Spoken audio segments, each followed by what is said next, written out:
Men, we come in all shapes and sizes. Very few of us ever find a t-shirt that fits us perfectly right off the rack. In fact, if you're like me, you've often had to compromise on fit because you can't find exactly what you want. A t-shirt must fit in the neck and the shoulders. Those areas are pretty much impossible to adjust. But sleeve width, the fit in the waist, and the length of the t-shirt, all of that can be adjusted. All you need is a sewing machine and a little bit of knowledge to make these adjustments at home. So to get started, these are the tools you need. A sewing machine, sewing pins, safety pins, fabric pencil or chalk, a ruler, scissors. So let's get started with sleeve width. Unless you've been consistently hitting the gym, most men are going to be thin or average in size when it comes to the arms. What that means is you're going to have a little bit of extra room in the sleeves. Now we start with the sleeves because not only is it an easy fix, but it's going to make the fit of that shirt look so much better. So to get started, pinch the fabric on the underside of the arm until it lightly hugs your bicep. Then secure it with a safety pin. Do the same to the other side. Then take the shirt off and turn it inside out.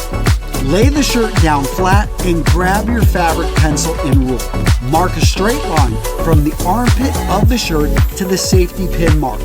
Remove the safety pin, then put a sewing pin or two on the sleeve to make sure it doesn't move. Now it's time to sew.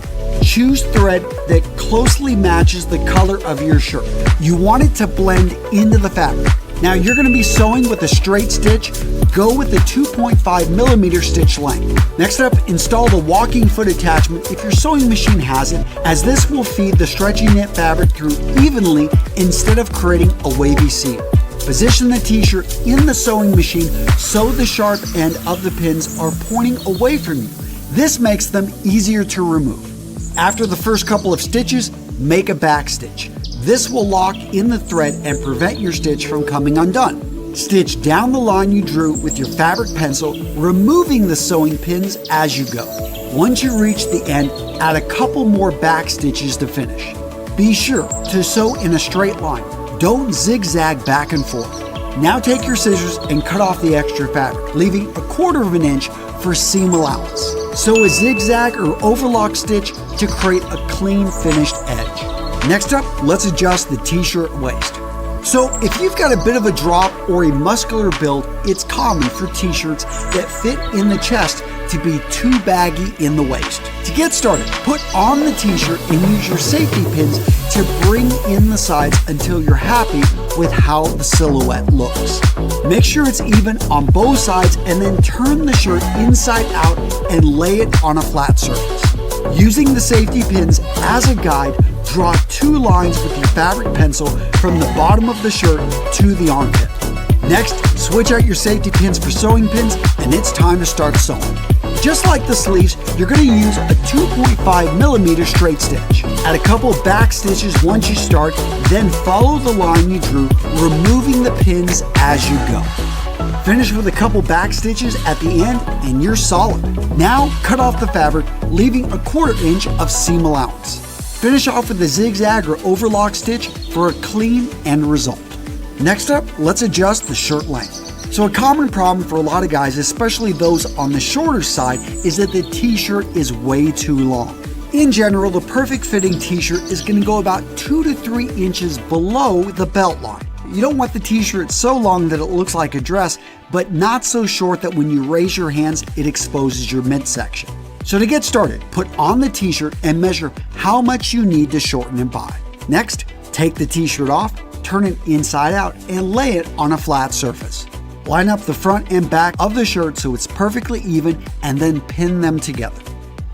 Now, using the measurements you took earlier, mark how much you'll be removing and then draw a straight line an inch below that. The reason it's going to be an inch below is you want to have enough excess fabric to create a hem.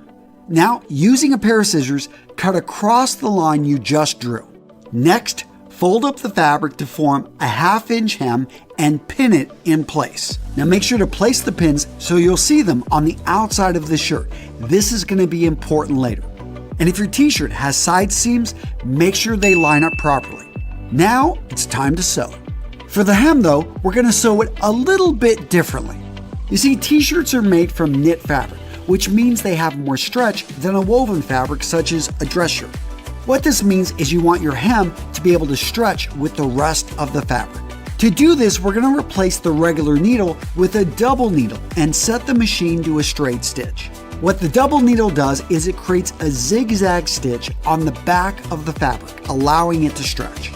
Turn your shirt right side out so the zigzag will be on the inside and the double straight lines on the outside. Position the shirt so the left needle will be 3/8 of an inch from the fabric edge. Sew as normal, creating a back stitch, and then sew straight across the hem, removing the pins as you go. Once you reach the end, finish off with a couple more back stitches and you are done. Congratulations, you now have the perfect fitting t-shirt. But what about your jeans? Don't worry, gents, I got you covered in this video right here. 2 easy ways to hem your jeans.